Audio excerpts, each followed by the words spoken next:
The family reunion. My sister handed me a court order. Your apartment is being foreclosed. My mom added, you should have paid back Dad's mortgage. Then the real estate appraiser arrived. The mortgage has been fully paid off. Who on earth would do something like this? My family's faces went pale. Why do you keep running such an unstable business in that old apartment forever? Why don't you get a proper job already? Allison, I'm saying this for your own good. Only the words my younger sister, Vanessa Morgan, spat out, while idly toying with her crystal glass echoed through the room. This was a private dining room at an upscale restaurant. My mother, Natalie Morgan, loved to frequent. 6 years have passed since my father died, and every family gathering had inevitably turned into a place where my so-called failures were assumed and relentlessly ridiculed. Vanessa had recently been promoted to senior associate at one of New York's most prestigious law firms, dressed in a perfectly tailored navy suit with her hair immaculately styled and a triumphant smile on her lips. She looked every bit the image of success. To her, success meant visible titles and a status that drew envy from everyone around her. Vanessa is right. How long do you plan to cling to that apartment? My mother looked at me with a cold, cutting stare. The $35,000 your father left you. You were supposed to use that as capital to start your business, yet it still hasn't shown any results. That money should have been managed by someone who actually understands its value. Like Vanessa, what you're doing is no different from playing in the mud. I quietly placed my napkin on my lap and looked straight at the two of them. The place they sneered at as a rundown apartment was a historic red brick building along the Hudson River, one that still retained the atmosphere of the late 19th century. It was true that when I first purchased it, the pipes were rusted through. The walls were peeling and it was a property on the verge of becoming a ruin that no one wanted to touch. But I could see it. The genuine beauty sleeping behind those darkened bricks. For 6 years I painted the walls with my own hands, persuaded local craftsmen to restore the original decorative details, and discreetly integrated modern smart home technology into its traditional design. It was not the kind of symbolic success Vanessa chased after, but something tangible I could pass on to the next generation, and that was my pride. Thank you for worrying about me, but the business is going well. When I answered briefly, Vanessa let out an exaggerated sigh, going, well, don't lie to us with the building that old. Is obvious the maintenance costs alone would put you in the red. Dad never imagined his money would be wasted like this. That was a loan, and you don't even show any intention of paying it back alone. I found when my father handed me that money, he looked me straight in the eyes and said this. This is an investment in your dream. Of course, there's no need to repay it. Make the path you believe in a reality. But my mother and Vanessa clearly didn't see it that way. That's right. It's a perfectly legitimate debt, Allison. My mother said it as if to drive the point home. We have proof of that. You should know your place. Don't you think the best way to get back to your parents before you embarrass yourself any further is to sell that apartment and let Vanessa handle the asset management? I did not miss the unmistakable glint of possessiveness shining deep in Vanessa's eyes. She did not want to help me, and she simply wanted to drag me down as a failure and prove that she alone was the family's one legitimate heir. That night, with a sense of an approaching storm weighing heavily on me, I drove back to my apartment. At the time, I still cannot fully grasp that this was a declaration of war from the very family that sought to destroy me 2 weeks after the unpleasant dinner at the restaurant. As usual, I greeted the morning in my apartment, leisure with terrorists. We stood on a hill overlooking the Hudson River. To me, this building was not merely real estate, but the very embodiment of my dream, the one my late father had believed in. With a freshly brewed cup of coffee in hand, I gazed out the window. That peaceful moment, however, was suddenly shattered by a heavy, ominous knock. When I opened the door, a man with a blank expression stood there. Is Allison Morgan? What he held out to me was an envelope from the court. The incident was placed in my hand. A sickening premonition ran through my fingertips. So when I broke the seal and checked the contents, I nearly felt dizzy. Complained for loan repayments, plaintiffs, Natalie Morgan and Vanessa Morgan. The contents were far more malicious than I could ever have imagined. Jonathan Morgan, the deceased father, lent the defendant, Allison Morgan, $35,000 at startup capital. This was not a gift, but an interest-bearing loan, and the total sum of $47,000, including unpaid interest, must be repaid immediately. Attached to it was a copy of a single document loan agreement. there side by side with my father's signature and what appeared to be my own distorted signature. This can't be, it's a lie. My heart began to pound violently. On the day my father gave me that money, there had not been a single piece of paperwork. He had simply taken my hand, smiled, and said, "Trust your intuition." This contract had to be a fabrication. With trembling fingers, I called my mother. "Mom, what is this supposed to mean? Taking me to court? Are you really going to ignore the promise you made to Dad?" What came through the receiver was my mother's voice, cold and utterly devoid of mercy. "Oh, so it finally reached you. Your father spoiled you far too much, Allison, but I have no intention of indulging your little mud play any longer with those $35,000. Vanessa could have made far higher status investments. Once that apartment is seized, you'll finally admit your own incompetence and come crawling back home, won't you?" Seized? That's right. Once the ruling is issued, that rundown apartment of yours will be put up for auction. Vanessa handled everything. She's a professional lawyer. After all, you don't stand a chance. Behind my mother's words lay not only contempt for me, but blind faith in Vanessa. Vanessa perfectly played the role of the successful daughter my mother desired while scheming behind the scenes to take everything from me. "I understand if you're going that far, then I'll prepare to fight as well. Don't put on a brave face. You don't even have the money left to hire a lawyer." She spat the words out and hung up the phone. I set the receiver down and stared at the brick walls outside the window. The walls I had protected for so long. When my father gave me was not just $35,000 in cash. He gave me the pride to stand on my own 2 feet. Tarnishing that was something I could not allow, even if it came from my own family. "Vanessa, if you're willing to stake your career as a lawyer on this, then I'll face you head on." I immediately went to see Daniel Brooks, a lawyer who had been an old friend of my father. In his quiet office, far removed from the hustle and bustle of New York, he studied the complaint and the copy of the contract I had brought with him, peering at them through his reading glasses. "This is awful. It looks very much like Jonathan's signature, but something about it feels off." Daniel leaned back deeply into his chair and let out a sigh. The law firm Vanessa belongs to is notorious for using any means necessary to win. She's especially desperate to prove that she is the leader of the family through this case. Proving that these documents are forged will be no easy task. I know. But I don't want my promise with my father to be defiled. "Very well, first, you need to thoroughly comb through any records from when your father gave you the money, bank transaction histories, emails from that time, even diaries. Jonathan was a meticulous man. There must be something left behind that describes the nature of that money." Taking Daniel's advice to heart, I began a lonely battle to search for evidence from that very day. During the day, I immersed myself in managing and restoring the apartment. At night, I shut myself away in the small study tucked into one corner of the building. There, several cardboard boxes were stacked high, boxes I had taken as keepsakes when my father died 6 years earlier. My mother and Vanessa had laughed and said, "Why not just throw out that old junk already?" But I could never bring myself to do it. My father's cherished fountain pen, old ledgers, and the history books he loved to read. Carefully opening each dust-covered box one by one felt like quietly resuming a conversation with my father, a sacred and solemn time. Vanessa had always been the type who could never tolerate anything that threatened her status. Even when I was a child with one of my drawings, won a prize and a competition, she dismissed it as nothing more than luck, then spent the following year obsessively working until she herself won an even bigger award. For her, life always had to be a victory measured only by comparison with someone else.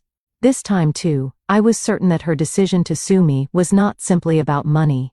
It came from a twisted obsession to legally brand me as a failure, and to seize even the love and trust I received from our father and claim them as her own. About a week later, I finally found my father's old little bound diary. It was a personal memorandum he had kept faithfully until just before his death. As I turned the pages, my father's familiar handwriting leapt out at me. March 15, 20, XX. I gave Allison $35,000. Linda will surely oppose it, but in that child's eyes, I saw the same passion I once had myself. This is an investment in her dream and in my own. No matter what others may say, I believe in her. Tucked inside the diary was a copy of an old bank transfer receipt, bearing a handwritten note in my father's careful script. An investment in my daughter's dream. A gift. By the time I finished reading, tears were falling onto the pages. I clutched the diary to my chest. I called Daniel. I found it, Daniel. My father's true will. Even so, Vanessa was a formidable opponent. The contract she submitted bore a forged signature so meticulously crafted that even experts would struggle to tell it apart from the real one. On top of that, Vanessa set another despicable trap in preparation for the trial. It was a mandatory inspection of my apartment conducted by a court-appointed real estate appraiser. She believed that if the apartment received a low valuation, I would be treated as an insolvent debtor with no ability to repay, making it far easier for them to seize the property. I accepted the challenge of silence. The reality they believed in versus the truth. I had spent 6 years building with my own hands. The day when the answer would be revealed was drawing closer with every passing moment. The day of the trial, as the courtroom doors opened, a cold tension hung in the air. My mother sat in the plaintiff's seat, absolutely fingering her pearl necklace while staring at me as if I was something filthy. Beside her sat Vanessa, her lawyer's badge gleaming proudly, her posture flawless and unwavering. A defiant smile played across her face. Today we will prove just how the defendant Allison Morgan betrayed her family's goodwill and squandered the inheritance left by her late father. Vanessa Morgan's voice rang clearly through the courtroom. Her argument was smooth, passionate, and carried a compelling force that drew in everyone listening. She held up the so-called loan agreement, allegedly left by my father as evidence, and insisted that I had never repaid the debt, even once, choosing instead to run away from my obligation. My father, Jonathan Morgan, was a strict businessman. There is no way he would have handed over the enormous sum of $35,000 to a daughter who was unemployed at the time without expecting anything in return. This contract is proof of his rational judgment. And yet the defendant repaid that kindness with betrayal, pouring the money into a worthless piece of real estate, and now standing on the brink of bankruptcy with no prospect of repayment. Vanessa turned toward me once and hurled her words with open contempt. Allison, your illusion called a dream ends here today. The judge turned his gaze toward me. Counsel for the defense. Do you have a rebuttal? Beside me, Daniel Brooks rose quietly to his feet. Yes, Your Honor, we categorically deny the authenticity of the contract submitted by the plaintiffs. Furthermore, we will present irrefutable evidence that clearly demonstrates the true intent of the late Jonathan Morgan. Daniel presented my father's diary, which I had discovered along with the bank transfer receipt. The plaintiffs have used the phrase "a strict businessman," but what my client's father valued above all else was trust. Please look at the entry dated March 15th in this diary. In addition, the memo field on the bank transfer record clearly contains the word gift written in the father's own handwriting. Is there any clearer evidence than this? For a brief moment, Vanessa's expression froze solid, but she quickly let out a derisive snort.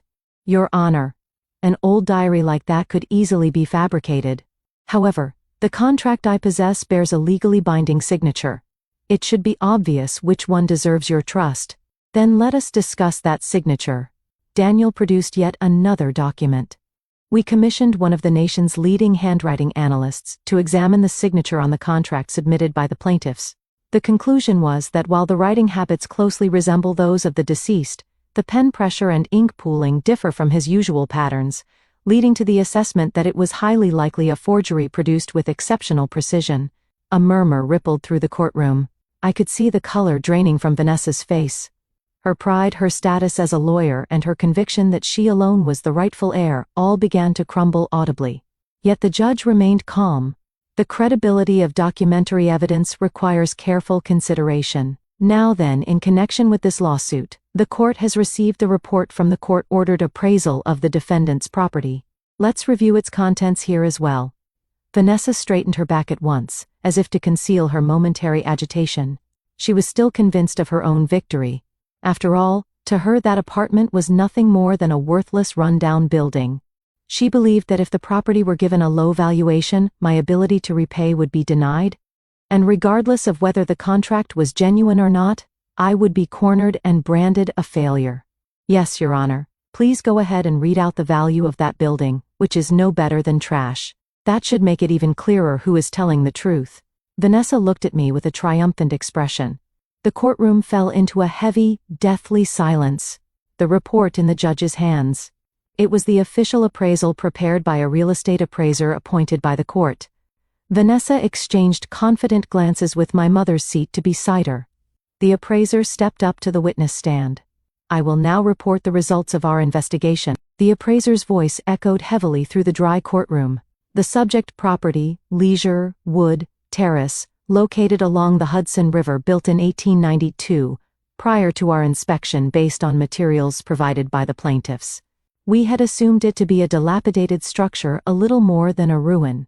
However, what our on-site inspection team encountered was a scene that could only be described as a miracle in today's real estate market. Vanessa's eyebrow twitched. The defendant, Allison Morgan, spent 6 years carrying out a complete renovation of this historic building. The exterior red brick was reconstructed using mortar blended to replicate the original 19th-century composition, and the stained glass at the entrance was restored by a Tiffany-style workshop. Even more remarkable is the interior without compromising the traditional design in any way.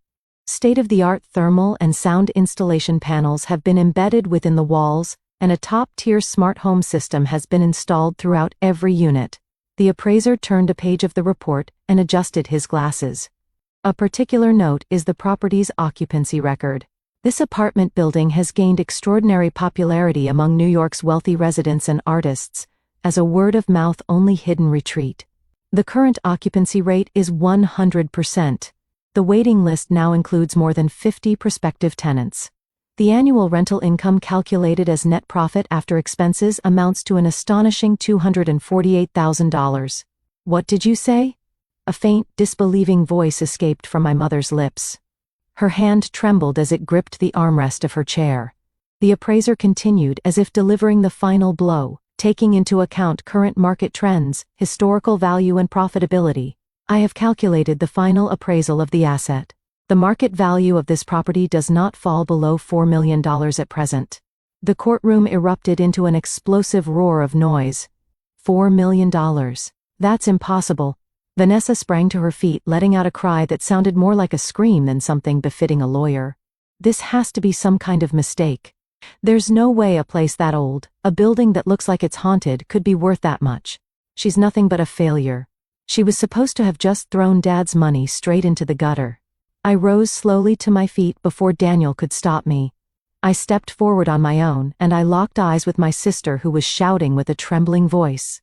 "Vanessa, you never saw anything, did you?" My quiet voice cut through her screaming and echoed across the courtroom. "Have you ever once tried to imagine what I was doing in that place you sneered at and called a haunted house? For 6 years, I went down into that apartment's basement every single day and wrestled with 130-year-old plumbing diagrams. Even on freezing winter nights covered in soot, I polished the original bricks one by one with my own hands, careful not to damage them. While you were sipping coffee elegantly in a luxurious office, I was out there in the Hudson River's icy wind, adjusting the angle of each roof tile one by one. I can see the color draining rapidly from Vanessa's face. When you started this lawsuit, I chose not to say anything on purpose.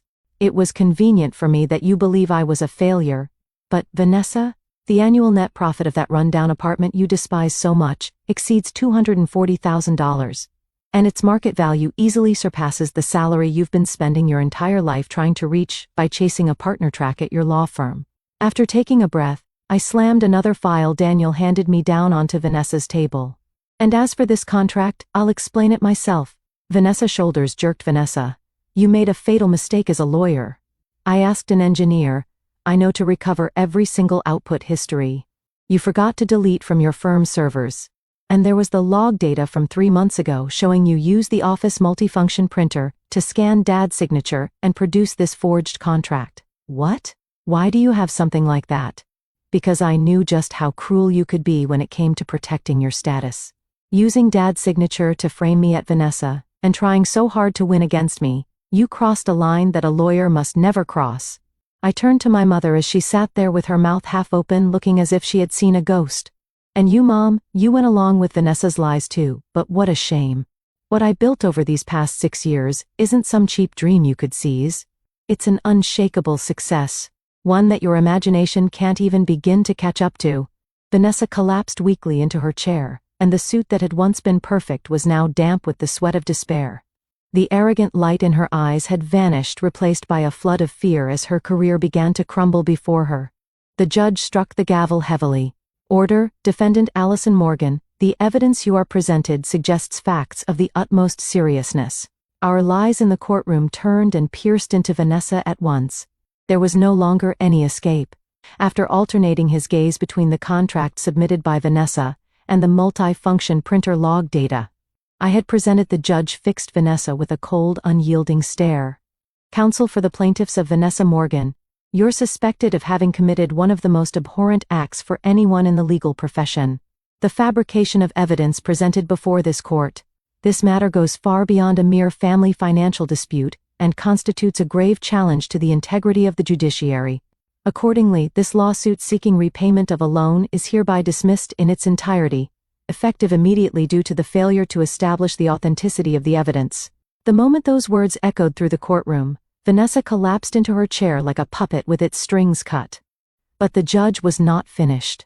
Furthermore, Miss Vanessa Morgan, your actions may constitute criminal offenses, including forgery of a private document bearing a seal and litigation fraud.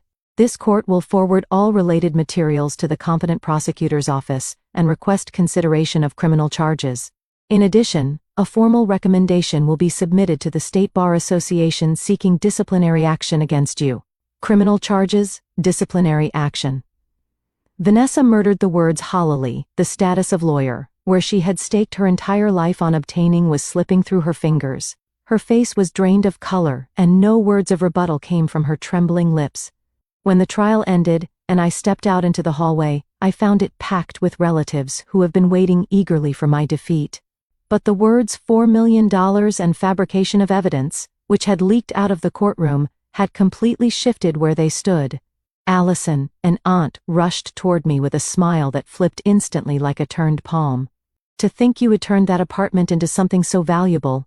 I always knew you were Arthur's daughter. We had no idea Vanessa was capable of something so terrible. That's right, Allison. If you ever run into trouble, you should always rely on your family. Even my cousins, who moments earlier had refused to meet my eyes, now crowded around me like ants, swarming sugar. What I saw in their eyes was not respect for me, but desire for the number $4 million that hovered behind me. I looked quietly at each of their faces in turn. Then I spoke clearly. Everyone, don't misunderstand. I don't need any of your help. When I was polishing bricks alone, did a single one of you ever lend me a hand? You came here today to laugh at my failure. The end? If that's the case, then please play that role all the way to the end.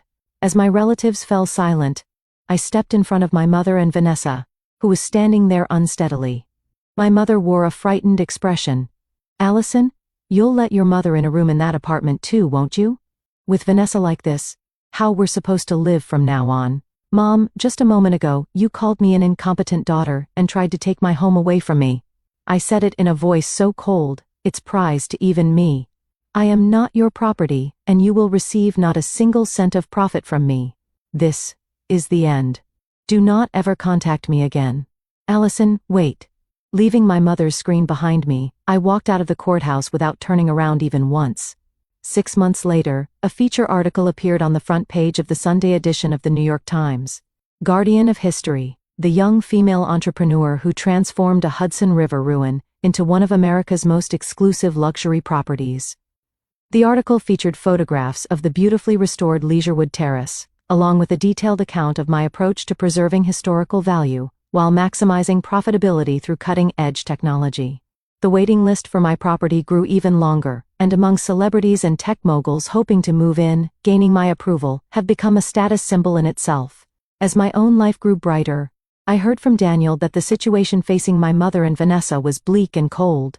Vanessa had been permanently disbarred, and the major law firm she once belonged to was reportedly considering a lawsuit for damages, citing harm to its reputation. And the mansion my mother had cherished above all else was put up for auction to cover Vanessa's enormous legal fees and compensation payments. I was told that the two of them moved into an old rental apartment in the suburbs. Apparently it was such a damp, cramped place that it made their former habit of mocking my apartment as a run-down shack sound like a bad joke. But women who had lived off status and luxury as their primary nourishment, life there must have been more painful than death itself. I never wanted revenge. They had simply tried to turn my father's love into money and trample on my pride. As the price for that, they ended up spending the rest of their lives experiencing the very bottom-tier existence they had despised the most. Having severed the chains called family and gained the strength to believe in myself, I built my own place in the world with my own hands, just as my father believed I would.